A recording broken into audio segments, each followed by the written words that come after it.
अस्सलामुअलैकुम। इल्म दानिश सोहेल भट्टी की बुक, उसका मॉडल पेपर नंबर 4 है जी। The ACR-PER can't be initiated for the period of less than. जो ACR है और PER है वो 3 माह से कम की जो है वो नहीं होती। यानी जब एक किसी ऑफिशियल का जो दौरानिया है मुलाजमत का किसी अफसर के अंदर 3 माह से कम हो तो उसकी ACR जो है वो एनुअल क्रेडिशनल रिपोर्ट, पर्सनल इवैल्यूएशन रिपोर्ट नहीं होती। सेकंड क्वेश्चन है dash illustrate how numerical values change over time. तो न्यूमेरिकल वैल्यू है कैसे टाइम के साथ तब्दील होती है, ये मैं लाइन ग्राफ बताती है। मैंने बारहा बताया है कि लाइन ग्राफ ये होता है कि एक लाइन की सूरत में होता है, जैसे वो एक्स वाई पे एक्स हॉरिजॉन्टल और वर्टिकल लाइन लगी होती है और उसके ऊपर एक लाइन जो है ना वो डिनोट कर रही होती है कि लाइन टाइम के साथ कैसे कैसे जो है वो चीज़ें बढ़ी हैं। तो ये लाइन ग्राफ होता है। और जो पाई ग्राफ होता है ये होता है कि जिसमें डिस्ट्रीब्यूशन का हमें पता चलता है कि एक सर्कल टाइप होता है, इतनी परसेंटेज की बार ग्राफ में डिस्क्रीट वैल्यू होती है। एजुकेट केयर का मतलब होता है ब्रिंग अप और एजुकेयर का मतलब होता है लीड आउट। एजुकेशन का मतलब होता है एक्ट ऑफ टीचिंग और ट्रेनिंग। एजुकेशन में act of teaching. Education is a tripolar process जिसमें स्टूडेंट, टीचर और तीसरा जो था वो कंटेंट वगैरह होता है। और यहाँ पे लिखा हुआ है society correlation curriculum, society curriculum. 7 है what is the natural and incidental in education. ऐसी एजुकेशन जो नेचुरल हो, कहीं से मिल जाए, इंसिडेंटल हो, इनफॉर्मल एजुकेशन कहलाती है। What is called the liberal education. Liberal education general education जो होती है उसको लिबरल एजुकेशन कहते हैं, यानी कोई किसी बाउंडनेस नहीं होती कि आप ये वाली एजुकेशन फलां, तो ये जनरल एजुकेशन हो। How would you define psychology. Psychology study of behaviour को कहते हैं। ये चारों चीज़ें जो है ना एक टाइम के साथ ठीक थी। पहले कहा जाता study of soul, study of mind, study of consciousness, और बाद में अब स्टडी ऑफ बिहेवियर कहा जाता है। जीन पैजे जो था वो स्विट्ज़रलैंड का था जिसने कॉग्निटिव डेवलपमेंट थ्योरी दी थी। और पेंशन जब 60 एक कोई मुलाजिम 60 साल की मुलाजमत कर टाइम पूरा करके फिर पेंशन लेता तो उसे कहते हैं सुपर एनुअल पेंशन। जब भी हमारा जो तमाम जो फाइनेंशियल ट्रांजेक्शन है, जो स्कूल का बजट का आना, एक्सपेंडिचर, ये सारी चीज़ें जो हैं वो लिखी जाती है, कैश बुक में लिखी जाती हैं। माइक्रो प्लानिंग जो होती है ये मिडल और लोअर मैनेजमेंट पे होती है, जो माइक्रो प्लानिंग होती है। द कैश बुक, ये कैश बुक जो होती है डीडीओ मैनेज करता है, जो जिसके पास डीडीओ पावर होती है वो मैनेज करता है। अथॉरिटेटिव टेरियन जो ये तब सूटेबल होता है जब हमने कहीं पे अपने डिसिप्लिन को सख्त रखता हो, स्ट्रिक्ट डिसिप्लिन की ज़रूरत हो, तो तब हम अथॉरिटेरियन मॉडल यूज़ करते हैं। The communication take place between two people. जब दो बंदों के दरमियान कम्युनिकेशन होती है उसे इंटरपर्सनल कहते हैं। जब एक होता तो इंट्रा, आपस में होता तो इंट्रा होता। The communication exchange of message among organisation member, के एक मैसेज का पूरी ऑर्गेनाइजेशन में तो एक ही ऑर्गेनाइजेशन की बात हो, यानी exchange of message among organisational members, यानी अपनी ही ऑर्गेनाइजेशन के मेंबर के दरमियान जो बात चल रही है तो इसे इंट्रा पर्सनल कहेंगे।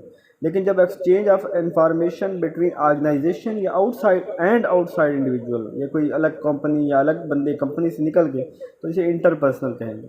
कम्युनिकेशन बेसिकली प्रोसेस है, एक प्रोसेस है in which research design the researcher lacks randomization but employ other strategies to control our extraneous variable. यानी जो रिसर्चर है उसके पास जो है रैंडमाइजेशन की कमी है, और लेकिन वो क्या करता है कि वो एक्सट्रेनियस वेरिएबल है उसको कंट्रोल करता है। तो कॉज ये एक्सपेरिमेंटल रिसर्च जिसमें एक्सट्रेनियस वेरिएबल को कंट्रोल किया जा सकता है। विच क्रॉसपॉन्ड द कैरेक्टरिस्टिक्स ऑफ पॉपुलेशन। ये जब पॉपुलेशन की खसूसियत की बात करते हैं तो हम पैरामीटर कहते हैं। पैरामीटर कहते हैं ओवरऑल एक पॉपुलेशन है, उस पॉपुलेशन की जो खूबियाँ हैं, जो उसके पैरामीटर्स हैं, तो उससे कैरेक्टरिस्टिक ऑफ पॉपुलेशन को पैरामीटर कहेंगे। विच क्रॉसपॉन्ड द कैरेक्टरिस्टिक्स ऑफ स्टैटिस्टिक्स जो है वो ये लोगों में जो खूबियाँ हैं तो वो सैम्पल होगा। How many stage cognitive development की 4 स्टेजेस हैं जिसको हम देखते हैं नेक्स्ट। जो पीरियड स्टार्टिंग फ्रॉम 7 से 12 तक जो स्टेज होते हैं इसे कहते हैं concrete operational stage. Third stage है जीन पियाजे की, तो ऑनवर्ड इसको और इसके बाद पीरियड फ्रॉम 12 साल से ऊपर जो स्टेज होते हैं उसे कहते हैं फॉर्मल स्टेज। और child forgets the thing out of site, out of sight out of mind, ये सेंसरी पहली स्टेज में ऐसा होता है। चाइल्ड थिंक लॉजिकली, बच्चा जो है लॉजिकल चीज़ों थिंकता है एक कंक्रीट स्टेज में, थर्ड स्टेज में। चाइल्ड डिस्क्राइब हिमसेल्फ अनसिस्टमेटिकली, अपने आप को मुख्तलिफ इशारों से, एक्शन से अपने आप को अपने आप को शो ऑफ करता है, तो परी ऑपरेशनल स्टेज हो जाएगा। Emotional development is affected by, emotional development जो है वो किससे इफेक्ट होती है? ये हमारा फियर, रिस्ट्रिक्शन, कोइलिंग पेरेंट्स, ये सब चीज़ें इससे इफेक्ट होती हैं। Miss Mariam wants to supplement her paper and pencil test with alternative assessment that requires students to demonstrate their growth in a number of areas which following would like। तो ये थोड़ी सी मुझे इस क्वेश्चन की समझ नहीं आई कि थोड़ा सा वो जो है ना वो मध्यम है। तो परफॉर्मेंस असेसमेंट का मैं दोबारा पढ़ने की कोशिश करता हूँ।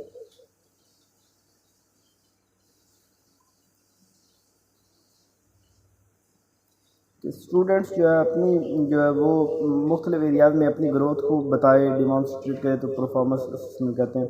ओ ए लेवल कब शुरू किया गया? ये इंग्लैंड में शुरू किया गया था 1951 में, 1951 में ओ ए लेवल शुरू किया गया था।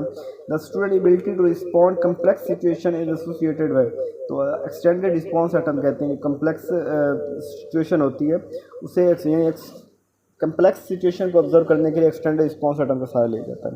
ई बुक जो पहली दफ़ा माइकल हर्ट जो है उसने ई बुक का सबसे पहले बनाई थी। The analysis systematic and evaluation is measured through ऐसे, और इन ऐसे में हम क्या करते हैं कि द वर्ड वट हु, जब हम ये बात कर रहे हैं ना what who which and where, तो ये वाले हम लोअर मेंटल प्रोसेस को जज कर रहे होते हैं। लेकिन जब हम क्या कर रहे हो, कैसे द वर्ड कंट्रास्ट यूज, जब कंट्रास्ट यूज़ हो तो तब हम हाई लेवल यूज है, हायर मेंटल। जब हम मुख्तलिफ़ चीज़ों का कंपैरिजन करके मुख्तलिफ़ चीज़ों को हायर लेवल पे देख रहे होते हैं, हायर मेंटल्स के जो दिमाग का ज़्यादा इस्तेमाल जहाँ कम होता है वो लोअर मेंटल। ऐसे टाइम एटम आर क्लासिफाइड, ऐसे टाइप जो एटम है उससे extended response and restricted response atom भी कहते हैं। इसकी दो इसकी टाइप्स है ना, एक्सटेंडेड रिस्पॉन्स। एक्सटेंडेड रिस्पॉन्स वो होता है कि जिसमें हम उसको कहते हैं कि वो जो है जितना जो बोल सकता है बता सकता है बताया, और रिस्ट्रिक्टेड में हम उसे लिमिट कर देते हैं कि जस्ट 200 वर्ड्स 80 से। An extended response type of essay question permit a student to demonstrate his ability to, जो एक्सटेंडेड रिस्पॉन्स हम इससे क्या चेक करते हैं? रिकॉल फैक्चुअल नॉलेज दे, एवेल्यूएट फैक्चुअल नॉलेज, इसको एवेल्यूएट करे, या ऑर्गेनाइज आइडियाज, ये सारी बातें एक्सटेंडेड रिस्पॉन्स में वो कर रहा होता है। Question that allow student to present their ideas in the coherent and logical way, तो अपने आइडियाज़ को कोहेरेंट लॉजिकल वे में एक्सटेंडेड रिस्पॉन्स अटेम्प्ट कहते हैं। Question that allow student to restrict to the form and scope of his answer is called restricted response question कहते हैं, यानी जब उसको रिस्ट्रिक्ट कर दिया जाता है। Test item requiring student to work और सिलेक्ट करेक्ट और बेस्ट ऑप्शन, तो वो ऑब्जेक्टिव टाइप का क्वेश्चन होता है जब उसको कहते हैं कि बेस्ट ऑप्शन जो है वो इसमें से चूज करें। The main characteristics of objective test is, main objective test क्या है? एक तो इसमें रिलायबिलिटी होती है, कंटेंट की सैम्पलिंग होती है, lower level of communicative ability हम इसमें कर होते हैं।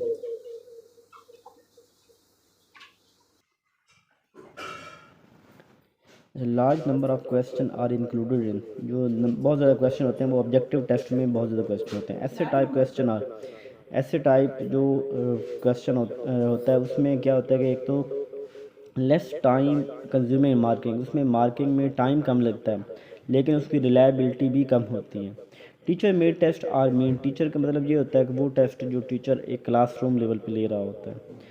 The scientific process of clarifying things are arranging them in groups, चीज़ों को ग्रुप्स में करना उसे टैक्सोनॉमी बोलते हैं।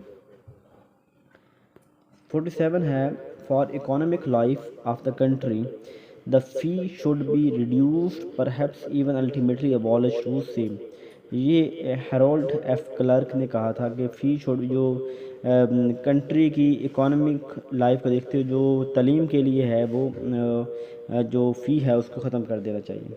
The taxonomy of educational objectives by Bloom ये हायरार्किकल होती है, आपने देखोगे बलूम टेक्सानोमी जो है कॉग्निटिव, अफेक्टिव, डोमेन, साइकोमोटर, तो उसकी एक हायरार्की है कि पहले नॉलेज, कंप्रिहेंशन, एप्लीकेशन वगैरह।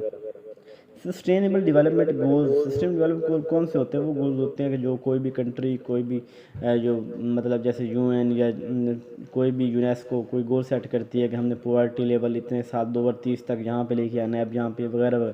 तो वो वाले जो होते हैं उसको ट्रांसफार्म हमारी जो एजुकेशन ट्रांसफार्मेटिव पेडागोजी भी कहते हैं।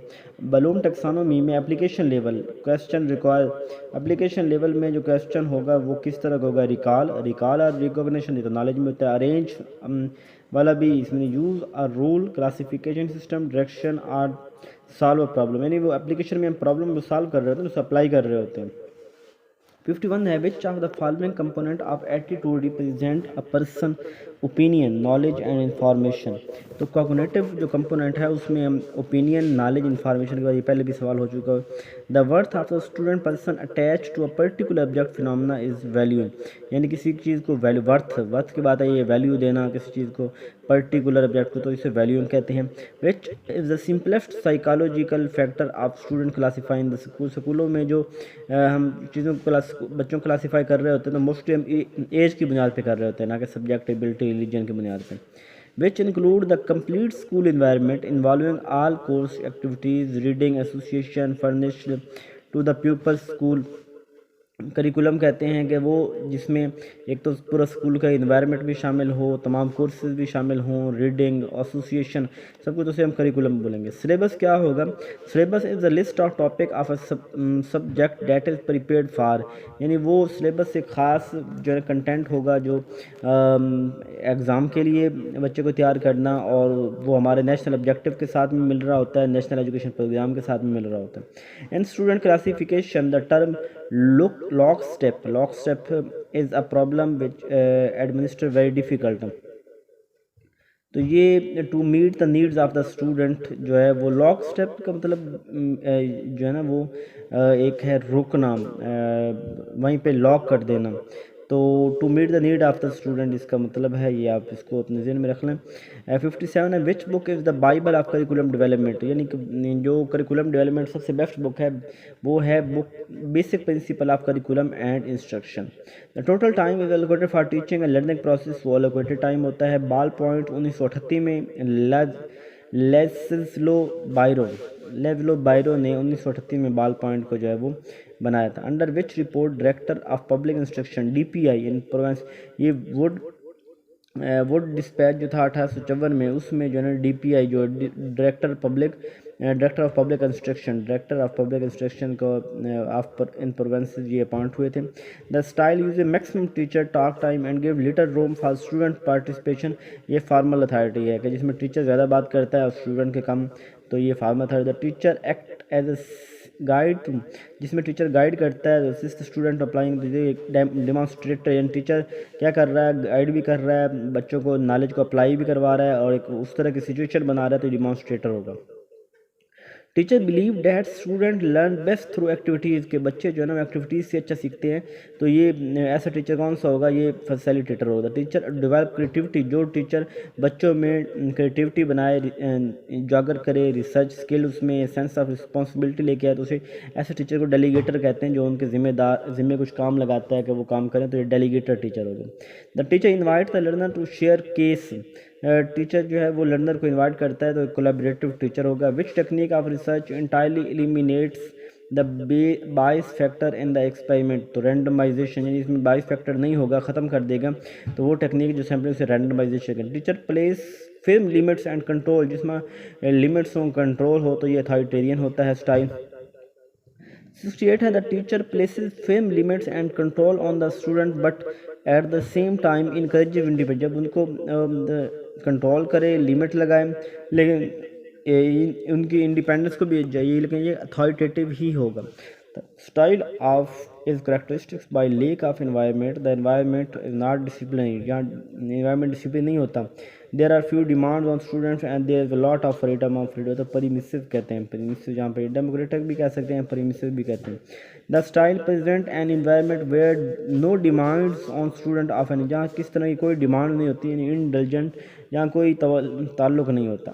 इन this technique teacher will demand student attention before you begin and wait until everyone has settled down, ये फोकसिंग होता है। Teacher tells the student clearly what they are going to do in that period, तो direct instruction होता है। The teacher moves around the room while the student are working, जिसे monitoring कहते हैं, ये यानी मॉनिटरिंग में रूम मैनेज भी कर रहा होता है ना, उनको सुपरवाइज कर रहा होता है। MC Daniel says values are caught not taught. Values जो है ना ये पकड़ी जाती हैं, इनको पढ़ाया नहीं जाता। तो ये एक मॉडल जो कि मॉडलिंग यही होती है कि जो देखते हैं वो करते हैं बच्चे। It can be facial expression, body language and signal. ये नॉन वर्बल होता है जब हम बोल नहीं रहे होते लेकिन बॉडी एक्सप्रेशन हमारी लैंग्वेज होती है, सिग्नल दे रही होती है। Sun domain of educational objective that encompasses knowledge and intellectual. Knowledge की इंटेलेक्चुअल की बात हो, इंटेलेक्चुअल के मतलब दिमाग से कॉग्निटिव डोमेन होगी। Which method of teaching relies on student self directed learning. जो मॉन्टेसोरी है इसमें बच्चों को सेल्फ डायरेक्टेड लर्निंग की तरफ लेके आया जाता है। Which scale measure the extent of the individual agreement and disagreement with each item which determine their attitude and perception. ये लाइकर्ट स्केल होता है जिसमें किसी चीज़ की एग्री होना, डिसएग्री होना, किसी चीज़ की पसंद नापसंद को मेजर करते हैं किसी भी इंडिविजुअल को, उसे लाइकर्ट स्केल कहते हैं। 79 है फाउंटेन पेन। ये फाउंटेन लेजिस बैरो, पहले हमने बायरो, जिसने लेजिस बायरो ने 1841 में बायरो बनाई थी और 1884 में क्या है ये पेन बनाया था फाउंटेन ने। लेविस वाटरमैन उसका नाम था जिसने फाउंटेन बनाया। Number of successful student of school in example output issue. The successful जो स्टूडेंट्स हैं स्कूल में वो आउटपुट इशू होगा। इकिबाना ये जापानीज़ की एक आर्ट है कि फ्लावर को अरेंज करने के लिए। क्लास स्क्वाब वो जो है ना ये वर्ल्ड इकोनॉमिक फोरम का जो फाउंडर था वो क्लास स्क्वाब है। Klaus Schwab World Economic Forum. OIC organisation of Islamic corporation है, उसका एब्रीविएशन है। नॉनोमीटर वाइंड स्पीड को मेजर करने के लिए उसका fifth column refer to try करी। ये पता नहीं उसने किसने कहा है लेकिन मेरा ख्याल है ये जो हमारा खैर इसको पता नहीं याद। फॉक्स बस एक वर्ड है इसका मतलब फास है, correct step. Founder of algebra कल ख्वाज़मी ने। ट्राकोमा ये आई की डिजीज़ है। पेपर जो है वो चाइनीज़ ने इन्वेंट किया था। और ऑब्जेक्टिव रेवोल्यूशन जो है ये 1949 में 12 मार्च 1949 को लियाकत अली ख़ान ने दी थी। और चूज़ द करेक्ट में एक्रीमोनी जो है ना वो बिटरनेस कड़वा। और select the word which opposite in meaning in spend theft. जो लोग जो है ना वो खर्च करने के वक्त जो है ना वो कंजूसी कहते हैं। अब स्पेंड थ्रेफ्ट कहते हैं कंजूस को। इसका जो उलट बताना है तो उलट वो काशियस होगा जो सोच समझ के खर्च करता है। The number of reserve seat for women. ये 50 सीटें हैं, 60 सीटें हैं नेशनल असम्बली में। जो ये मैथ का सवाल हल कर लेना है, ये भी आप हल कर लीजिएगा। 96 से द हाईएस्ट नंबर ऑफ अहादीस अबू हुरैरा ने बयान की हैं। और हमदर्द मौलाना मोहम्मद अली जौहर ने दिया था। ये तुम में पास होते हो ये मोमिन का शेर है जब कोई दूसरा नहीं होता। खिताब कैद आज़म है। और जदीद गज़ल का इमाम हसन मोहानी को कहा जाता है। इंशाल्लाह अगले पेपर तक खुदा हाफिज़। चैनल को लाइक और सब्सक्राइब करें। जज़ाकल्लाह खैर।